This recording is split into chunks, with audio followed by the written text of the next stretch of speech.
Quel business en ligne lancer quand on est salarié? Parce que la contrainte c'est quoi? C'est qu'on travaille 35-40 heures semaine et on se dit mais où est-ce que je vais avoir le temps pour faire une activité en ligne pour devenir indépendant?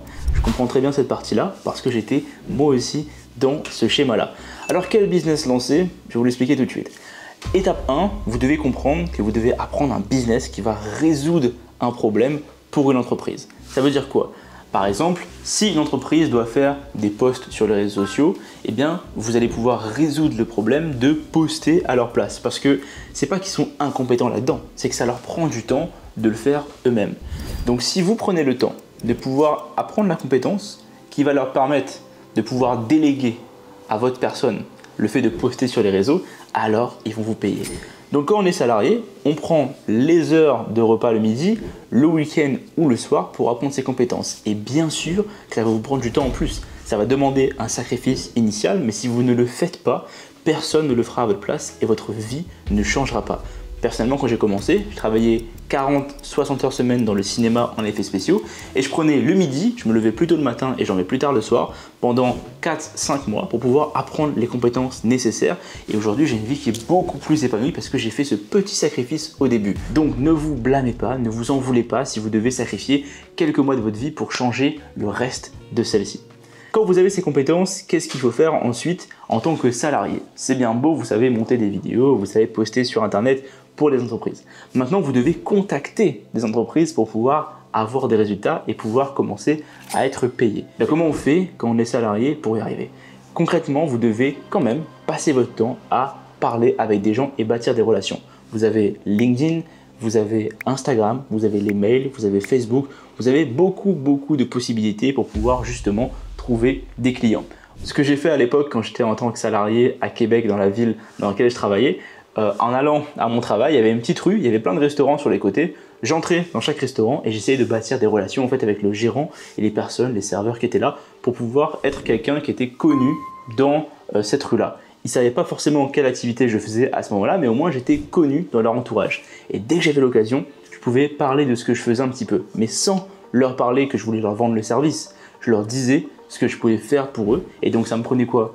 Pendant l'heure du midi, j'allais juste en bas de mon travail, parler avec tous les commerçants de la rue, sur plusieurs jours évidemment, et ensuite j'entretenais les relations comme ça. Le soir pareil, je rentrais du taf, je sortais, j'allais faire mes courses ou quoi machin, pareil, je parlais aux gens.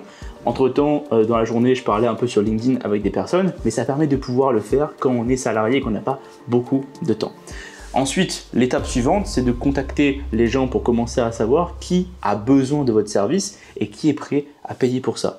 Pour déterminer ça facilement, ce que vous pouvez faire, c'est proposer en fait des contenus et des essais gratuits à ces entreprises. Par exemple, vous avez un restaurant en bas de chez vous ou en bas de votre travail. Vous pouvez venir en fait un jour avec des exemples de créations que vous avez fait, soit des vidéos, des photos, des textes, et vous leur donnez gratuitement en disant « Salut, je commence mon activité et je commence à créer un peu de contenu pour les entreprises. Voici quelques trucs que j'ai fait pour vous parce qu'on se connaît bien, donc je voulais voir un peu si ça vous plaît, si c'est intéressant pour vous, si vous pouvez l'utiliser. » Et voyez en fait l'interaction que ça a, la réaction que ces gens-là vont avoir, et vous allez pouvoir déterminer « Ok, cette personne-là est intéressée par le service, elle a besoin de ce que je fais ou non, et vous allez pouvoir en fait creuser là-dedans. Et donc en fait vraiment tout ce que j'explique depuis tout à l'heure, c'est comment est-ce qu'on fait pour avoir des résultats pendant qu'on est salarié en fait. Et une fois que vous avez des gens qui sont justement intéressés par pouvoir utiliser vos services, vous pouvez commencer à facturer 300, 400, 500, 1000 par mois, et ça tout en étant salarié. Et maintenant, le grand saut dans le vide, c'est forcément la transition. Comment est-ce qu'on fait pour passer de salarié à entrepreneur à temps plein?